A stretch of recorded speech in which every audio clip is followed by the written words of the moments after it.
बिस्मिल्लाहिर्रहमानिर्रहीम। अस्सलाम वालेकुम नाज़रीन, मैं तुहाडा मेज़बान असगर गुजर। तुसीं वेख रहे जी गुजर टीवी आरफ वाला। हर रोज़ बेहतरीन ते आला क्वालिटी जानवर लैके दोस्तें ही हाज़र होई दा।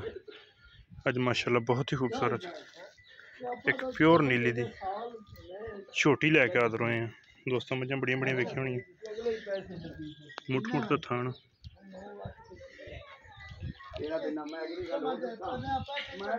खुड्डा माइनू सोना, हड्डी माइनू एक, पिछले पैर दोवें सफेद, मीन निक्का निक्का क्लिप, छड्डी माइनू, अखां सफेद चिट्टियां, चीन लैंदा मुछ बग्गी ते मीन भी हिलदे भरन टोरन। अच्छा बैक साइड ते सफेद। हाजर टाइम जो माइक दुध 15 तो 16 लीटर, 16 लीटर 8 लीटर टाइम का मैं दुध करती है।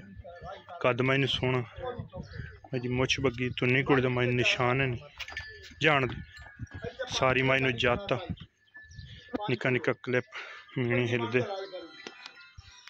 अखा दोवें सफेद चिट्टियां माइनू,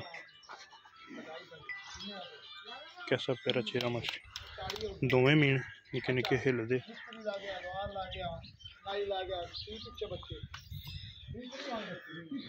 पूरी मुठ मुठ का था।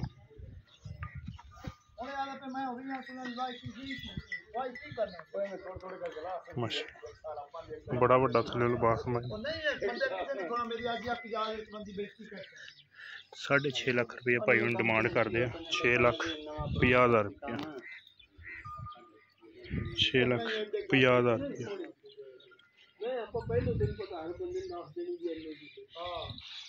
माशाअल्लाह बहुत ही खूबसूरत बेहतरीन खोखरा ने करदा दाग फटना।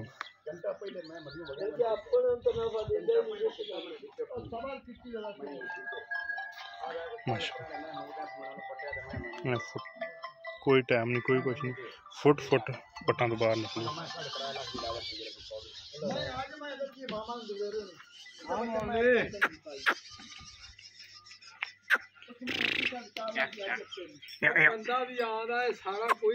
माशाअल्लाह 6.5 लाख रुपया डिमांड जोटी जी। चड्डा मैनू बहुत सोहना, चीरवा लिबास सोहना, बिल्कुल बराबर।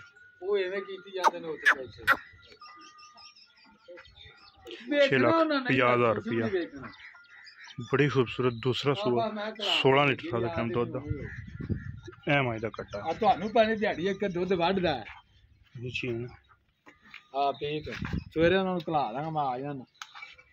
बेहतरीन आला।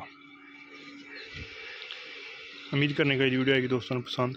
अगर वीडियो पसंद आती लाइक शेयर तो माशाअल्लाह दे कमेंट। एक अगली दिन नवी बेहतरीन वीडियो फिर हाजिर होंगे।